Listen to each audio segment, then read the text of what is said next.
Assalamualaikum warahmatullahi wabarakatuh. Hai adik-adik, perkenalkan nama kakak Wahyu Ita Febrianti, NIM 192180092 dari Prodi Pendidikan Guru Sekolah Dasar Universitas Muhammadiyah Purworejo. Di sini kakak sudah membuat media pembelajaran IPA yang terkandung di dalam buku tematik kelas 6, tema 4, subtema 3, mengenai energi alternatif dan tenaga surya. Sebelum memulai pembelajaran kali ini, marilah kita berdoa menurut agama dan kepercayaan masing-masing. Berdoa selesai. Yuk, simak videonya. Di sini, kakak akan menjelaskan materi IPA kelas 6 tema 4 subtema 3 mengenai energi alternatif dan tenaga surya. Nah, pada kesempatan kali ini tujuan pembelajaran kita yaitu mengetahui mengenai apa itu energi alternatif dan mengenai tenaga surya.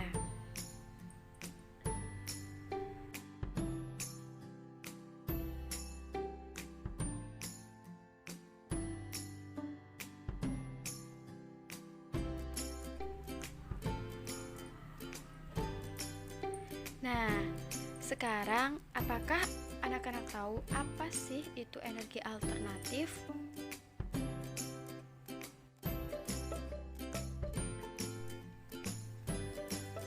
Energi alternatif merupakan energi yang berasal dari alam.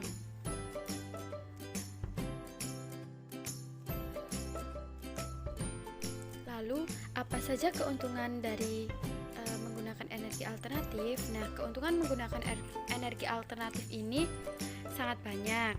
Yang pertama yaitu ada ramah lingkungan. Nah, yang kedua yaitu bebas polusi. Nah, yang ketiga yaitu sumber energi ini ada di alam dan jumlahnya yang tidak terbatas.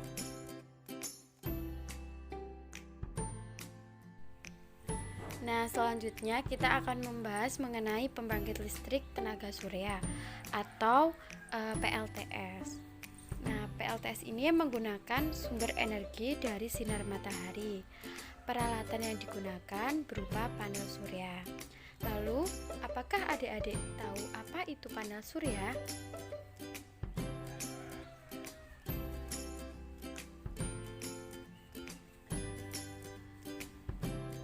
Panel surya merupakan alat berbentuk lempengan logam yang dapat mampu mengubah energi matahari menjadi energi listrik.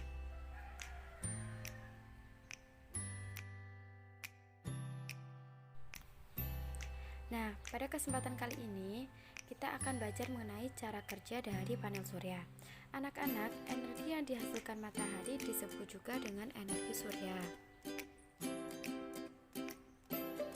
Energi surya dapat dimanfaatkan menjadi tenaga listrik melalui panel surya atau biasa kita sebut dengan solar cell.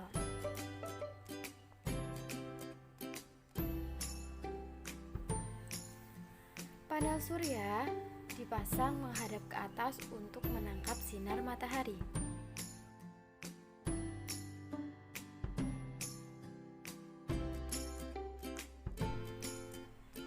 Panel surya terdiri dari dua lapisan semikonduktor, di mana bagian atas bermuatan positif dan bagian bawah bermuatan negatif. Bagian bermuatan negatif akan menangkap energi dari matahari, lalu akan dilepaskan ke lapisan yang bermuatan positif.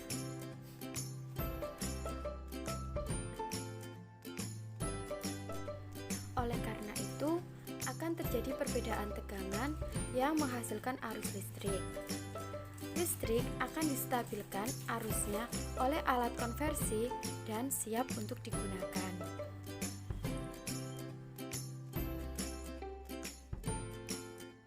Nah, selanjutnya kita akan belajar mengenai percobaan membuat energi listrik alternatif menggunakan umbi-umbian. Nah, nanti di sini kita akan menggunakan kentang sebagai sumber energi alternatif. Percobaan sumber energi alternatif menggunakan kentang. Tujuan percobaan yaitu mengidentifikasi cara menghasilkan energi listrik. Nah, anak-anak, pada kesempatan kali ini kita akan melakukan percobaan sumber energi alternatif menggunakan umbi-umbian. Nah, di sini kita akan menggunakan kentang sebagai sumber energi alternatifnya. Yang pertama, kita akan menyiapkan alat dan bahan. Nah, di sini sudah ada 4 buah kentang, lalu penjepit buaya, paku, lampu LED, dan juga koin logam. Nah, untuk langkah pertamanya yaitu kita akan memasukkan koin logam ini ke dalam kentang. Untuk memudahkan kita memasukkannya, kita harus melubanginya dengan menggunakan pisau. Nah, seperti ini. Lalu pakunya juga dimasukkan. Lakukan ke semua kentang.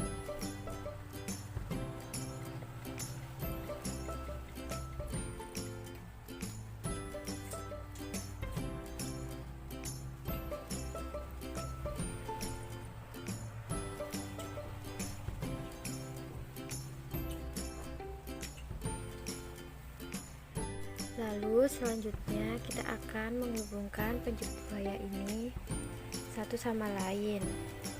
Nah, kita jepitkan ke paku dan satunya lagi ke logam.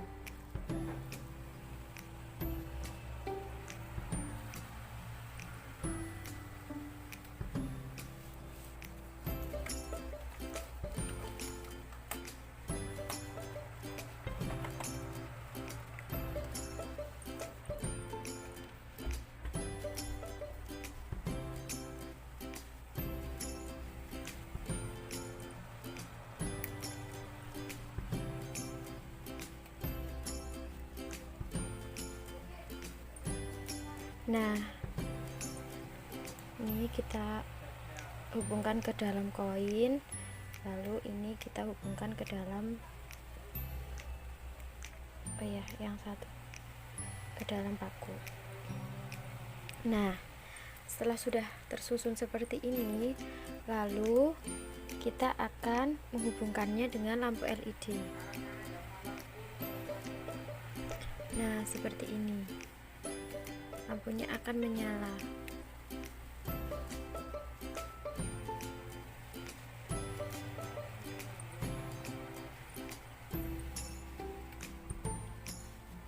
Nah, seperti ini jika dinyalakan di tempat yang agak gelap. Lampunya sudah menyala. Nah, seperti itu percobaannya, anak-anak.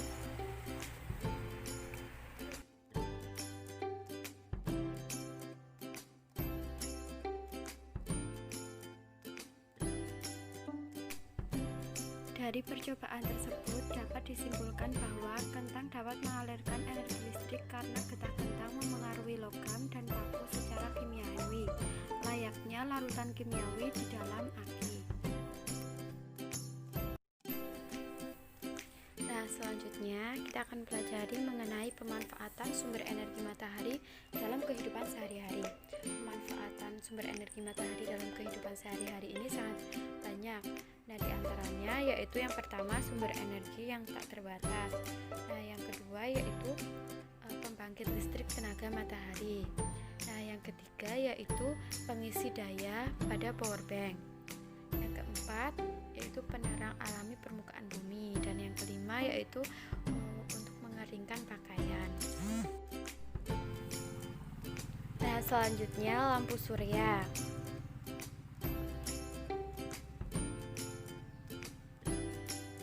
Panel surya pada lampu penerangan jalan untuk mencukupi kebutuhan energi listrik pada lampu tersebut. Nah, selanjutnya yaitu ada power bank. Panel surya pada penyimpanan daya biasa dimanfaatkan untuk kebutuhan pengisi daya pada alat elektronik. Mari kita mengulas materi dengan menjawab pertanyaan adik-adik.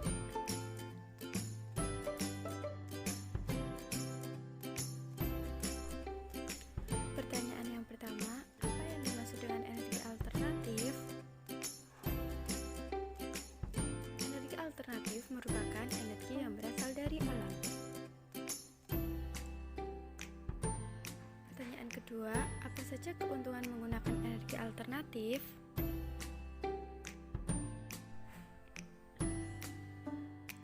Keuntungannya yang pertama ramah lingkungan, yang kedua bebas polusi, nah yang ketiga sumber energi yang jumlahnya tidak terbatas.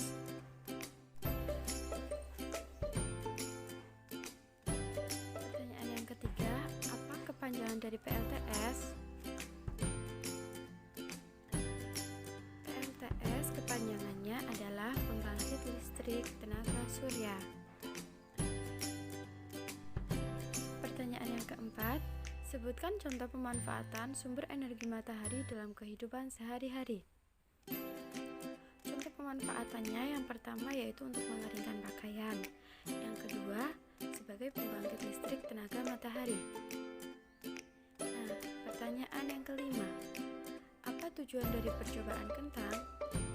Tujuan dari percobaan kentang yaitu mengidentifikasi cara menghasilkan energi listrik.